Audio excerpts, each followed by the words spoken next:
talk to our international affairs commentator, Doug Herbert, who joins us now on the programme. Doug, as the US then puts thousands of troops on high alert here, trying to show Putin it means business, Europe's watching rather more warily, isn't it, and making the case for more diplomacy.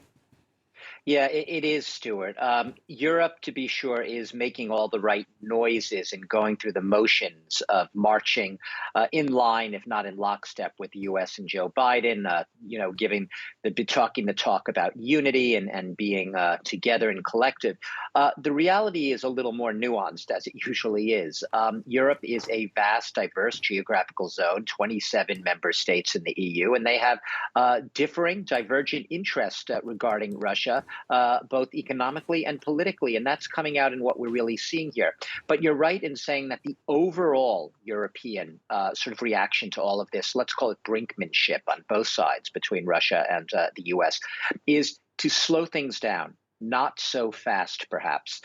Yes, they are condemning Russia. Yes, they are promising a severe and united response in the event of further aggression from Vladimir Putin. Yet at the same time, they are trying to keep that diplomacy really firmly on track. They do not want to sort of end the efforts at diplomacy just when they still think it could bear fruit. So you have Emmanuel Macron on the one hand, yes, saying he supports, the American approach, but it wants to have a clear European voice as well, and is really suggesting he wants to have a phone call with Vladimir Putin soon, a sort of parallel track of diplomacy alongside those threats of further action in the event of aggression. Emmanuel Macron himself is set to go to Berlin later today, and he's going to be meeting with Germany's Olaf Scholz, the German chancellor.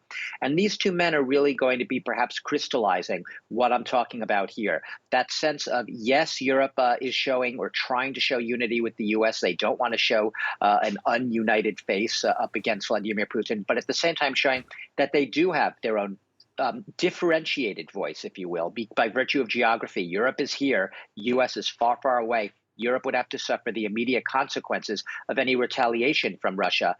So it has to really have those here and now considerations. So yes, unity, yet at the same time, don't go so fast. Let's give diplomacy a chance. That's what you're hearing from this side of the Atlantic. So, Doug, what do you think? Is there still room for compromise here? I mean, what diplomats refer to as a kind of off-ramp, if you like? Yeah, clearly. I mean, look, as I just said, the Europeans clearly believe in an off-ramp, and you could argue the Americans, still are holding talks. There's even going to be talks here in Europe in the so-called Normandy format between Russian and Ukrainian representatives. Whether that could get back on track is a whole another issue. Look, the big question people are asking, and it's the question to which we keep saying time and again, no one knows. No one can read Putin's mind, and perhaps Putin doesn't know. Does Vladimir Putin genuinely want compromise? Or is he bent on, in some way, shape, or form, ensuring that Ukraine does not continue its westward drift, veering off into the hands of NATO and Western and European allies? That's a big question, and no one can answer it decisively.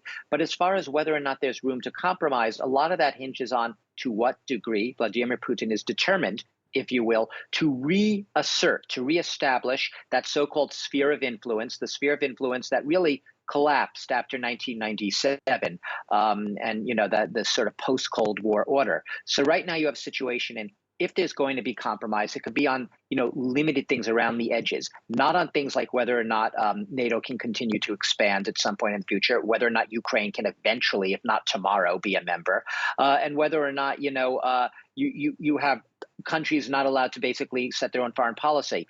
Maybe on military exercises, they can compromise. Maybe on the placement of certain types of weapons in Europe, they can compromise.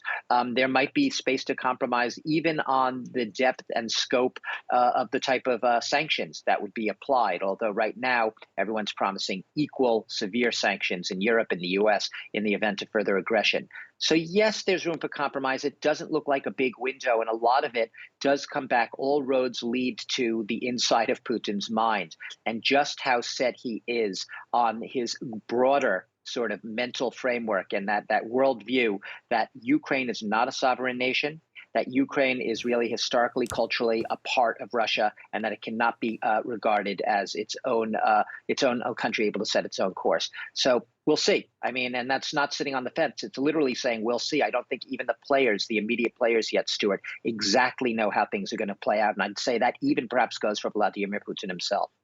Doug, thanks very much. Doug Herbert, international affairs commentator on France.